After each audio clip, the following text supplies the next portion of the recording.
Dans cette vidéo, je vais faire un petit comparatif entre l'interface Squarespace et l'interface Showit. Donc dans un premier temps, je suis sur Squarespace et on va voir à quoi ça ressemble et on va voir la différence avec Showit. Je vais montrer un petit peu comment se passent les sections, les boutons, les blocs, etc. sur Squarespace, comment on ajoute des choses sur sa page. Et je vais faire la même chose sur Showit pour montrer un petit peu les différences. Parce que je pense que ce qui va faire la différence, bien sûr, c'est les fonctionnalités qu'on peut vouloir avoir sur la plateforme qu'on va utiliser, mais l'interface peut y être aussi pour beaucoup. Une interface avec laquelle on se sent à l'aise va nous donner davantage envie d'aller sur notre site internet, de le modifier, d'ajouter des pages, etc. Voilà, donc sur Squarespace, j'ai créé un compte de démo et j'ai donc voulu créer un site. Pour créer un site, déjà Squarespace me demande de choisir un template de base. Donc je ne peux pas commencer de zéro comme sur Showit, ou sur Showit je peux commencer d'une page blanche complètement. Sur Squarespace, je suis obligée de choisir un template qui va me servir de base et bien sûr que je pourrais modifier par la suite. Donc j'ai choisi un template un petit peu au hasard, donc c'est un template qui parle de plantes et de pots pour notre maison, et on va voir comment se décompose un petit peu l'interface Squarespace. Sur Squarespace, à gauche, quand j'arrive, donc je vois mon site ici, je peux le visualiser en version mobile et en version ordinateur. J'ai ici une sidebar, je vais appeler ça comme ça, à gauche, qui va me donner des renseignements différents concernant mes pages. Donc c'est là que je vais pouvoir créer toutes les pages de mon site.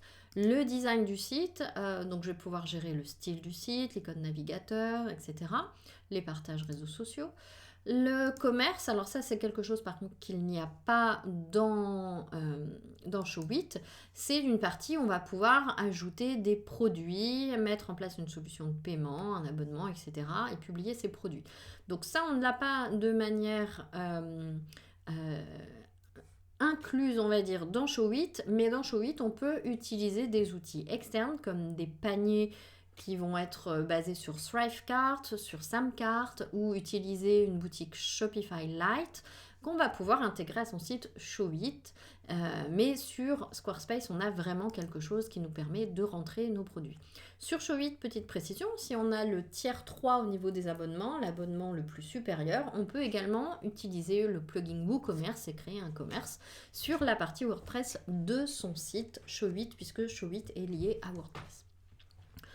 On a donc une partie marketing ici avec la configuration du SEO, on peut mettre des pop-up promotionnels, on peut mettre une barre d'annonce, faire des campagnes email. Personnellement, moi je préfère utiliser pour mes mails un service tierce, j'utilise Flowdesk et je préfère les avoir à un endroit bien distinct de mon site.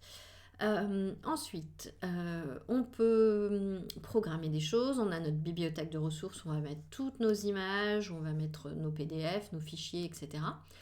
Ensuite, on a quelque chose par contre qui est sympa et qu'on n'a pas sur Showit, c'est les analytics qui vont nous donner des informations en un coup d'œil et surtout en un seul endroit sur nos statistiques par rapport à notre site. Ça, on ne l'a pas sur Showit, mais on a bien sûr sur Showit la possibilité de relier son site à Google Analytics. On a notre profil, des paramètres, donc des petites choses un peu techniques. On va passer à ce qui m'intéresse pour cette vidéo, c'est-à-dire l'interface pour voir comment on ajoute concrètement des choses à notre page. Donc je clique ici 2 fois sur ma page, oups, j'ai un petit peu trop cliqué, et on voit que lorsqu'on passe la souris, il y a des choses qui apparaissent, donc ajouter une section, etc. Ceux qui sont qui ont déjà peut-être utilisé WordPress et qui ont utilisé, ça me fait assez penser à Elementor dans la façon dont c'est présenté ici. Donc ça permet, voilà, lorsqu'on passe la souris, on voit que le site est créé sous forme de sections et que dans ces sections, on va pouvoir ajouter des choses. Si on clique dessus, ça nous propose d'ajouter un bloc par ici, par exemple, ou de modifier la section, etc., etc. Donc on va ajouter pour l'exemple une section, donc je vais cliquer ici, et ça va me proposer plusieurs choses. Alors, ça va me proposer d'ajouter une section vierge, d'ajouter une section enregistrée que j'aurai enregistrée sur Squarespace, ou de choisir des sections qui ont été enregistré ou pré-designé, on pourrait dire, préconçu ici. Et par exemple, si je clique sur service, ça va me proposer différentes sections et je peux rajouter celle qui m'intéresse à mon site. Le petit inconvénient de ça, je dirais, c'est que lorsque effectivement on ne s'y connaît pas en design, c'est pratique parce que du coup on peut ajouter une section d'un design qui nous intéresse. Après, peut-être que du coup toutes les sections, les sites Squarespace bien sûr qu'ils peuvent être différents, mais si on utilise tous un petit peu les mêmes sections, on risque de revoir des choses qui vont se reproduire de site en site. C'est peut-être voilà la petite notion qui me fait dire que utiliser sans arrêt des sections pré-designées ici sur Squarespace, c'est peut-être un petit peu réducteur et qu'il vaut mieux soit créer aussi ces sections, soit en ajouter certaines qu'on aurait pu acheter par exemple chez un designer Squarespace. Donc on va rajouter une section pour l'exemple, donc on va choisir celle-ci par exemple qui présente les services sous trois colonnes. On voit que lorsqu'on passe la souris, on peut modifier le texte. Donc si je clique, on voit que je peux modifier le texte en réel. Voilà. Et que je peux mettre des petites choses en plus. Je peux le mettre en évidence, mon texte. Je peux... alors hop, je vais réessayer. Tac, tac, tac. Je peux choisir voilà, des petites choses assez sympathiques. Donc il y a des petites choses en plus voilà, qu'on peut rajouter sur Squarespace qui sont intégrées effectivement à leur constructeur, on va dire, et qui permettent d'ajouter des petits effets qui sont assez modernes et assez vivants, qui vont rendre le site un petit peu vivant, on va dire. Voilà pour donc le texte par exemple. Nous, ce qui m'intéresse ici, c'est d'ajouter un bouton. Pour voir la différence avec Showit, je vais ajouter un bouton sur Showit et on verra la différence. Donc ici, je vais cliquer sur ajouter un bloc et je vais choisir, alors on voit qu'il y a plein de blocs qui nous sont proposés et je vais ajouter un bouton. Donc je clique et je le glisse ici. Alors hop, ma vidéo. Pour pas que ce soit en marge de vidéo, je vais descendre un peu. Donc voilà mon bouton. On voit que lorsque je le prends, il y a quelque chose qui s'affiche à l'écran. C'est une grille. On a des guides qui nous permettent de savoir que là, par exemple, mon bouton va être centré. Et on a ce qu'on appelle ici, tous les petits rectangles un petit peu arrondis qu'on a derrière, c'est une grille, parce que Squarespace est basé sur un système de grille. C'est-à-dire que je ne peux pas mettre, par exemple, au pixel près mon bouton ici. Il va se scotcher, être aimanté par la grille qu'il y a derrière. Donc voilà le principe de Squarespace, ça fonctionne en tout cas voilà, par bloc et avec une grille derrière. Je place mon bouton et la petite chose peut-être qui peut être bien pour les gens qui ne savent pas forcément designer un site ou qui ne sont pas créatifs, c'est-à-dire qu'ils vont au niveau des paramètres de couleur, par exemple de police d'écriture, ils vont tout gérer à un endroit qui va être un endroit lié au design et auquel on va accéder en cliquant par exemple sur modifier le style des boutons. Et là, on va arriver, donc là, on va pouvoir modifier les styles, la forme par exemple. Voilà, je vais le modifier en le changeant de forme. Je peux personnaliser pas mal de choses. Donc en termes de personnalisation, il y a quand même pas mal de choses qui nous sont offertes chez Squarespace. Par contre, si je veux modifier la couleur, il faut savoir que les couleurs dans Squarespace sont définies de manière générale pour tout le site et que je ne peux pas cliquer sur le bouton en particulier pour dire je change la couleur de ce bouton. Il faut que je modifie des choses qui ont été faites de manière générique pour tout le site sur Squarespace. C'est un petit peu plus ce qui m'ennuie. Alors bien sûr que c'est fait en sorte pour qu'il y ait une homogénéité du style sur tout le site, mais personnellement ça me frustre un petit peu. Voilà pour quelques paramètres de Squarespace pour qu'on voit un petit peu un aperçu donc, de cette interface. Maintenant, on va voir comment est cette interface chez Showit et comment on peut ajouter et modifier un bouton chez Showit. Nous voici donc sur l'interface Showit.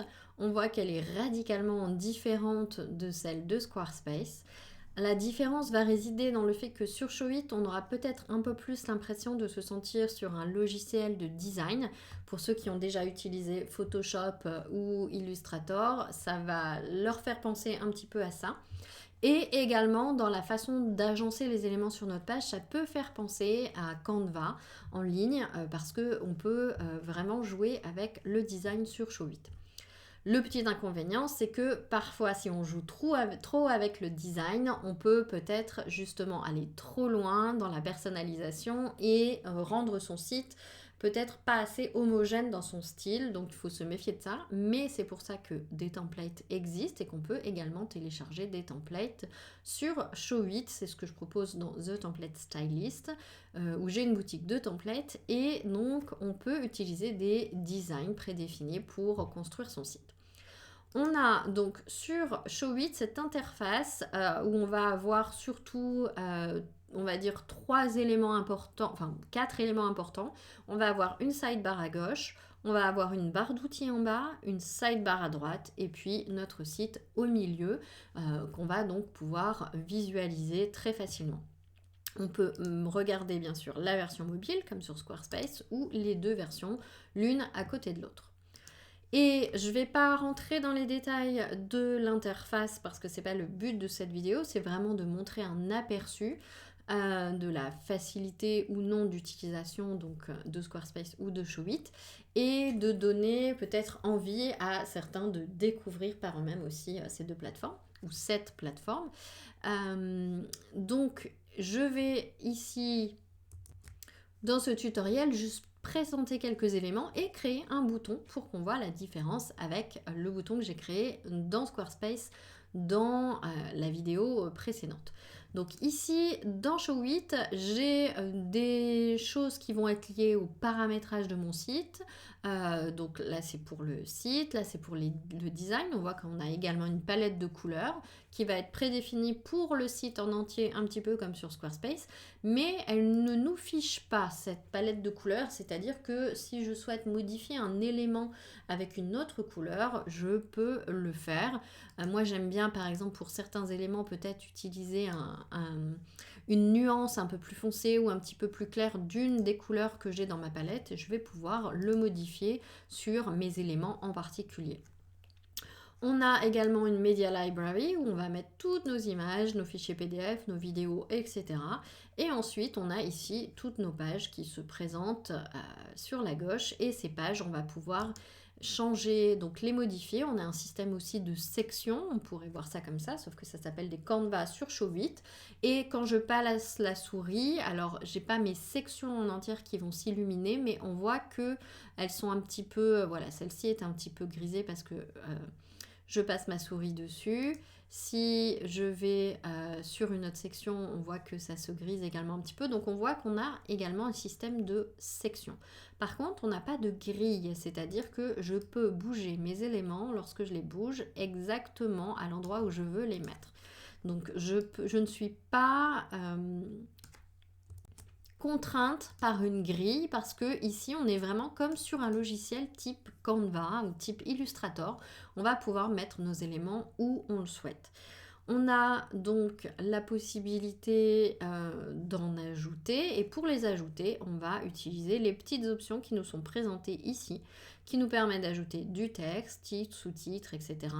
Des formes, une ligne, des icônes, du code, si on a besoin de mettre du code pour des vidéos ou des formulaires de newsletter, des galeries, un feed Instagram et on peut rajouter également des images.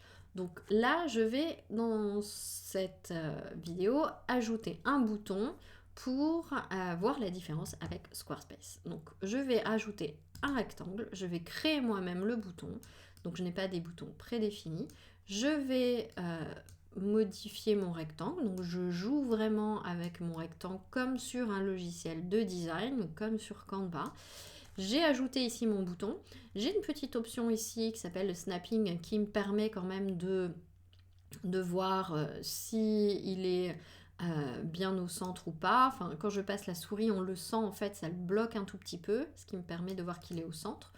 Et ensuite, je vais utiliser du texte que je vais mettre donc par-dessus et je vais le modifier.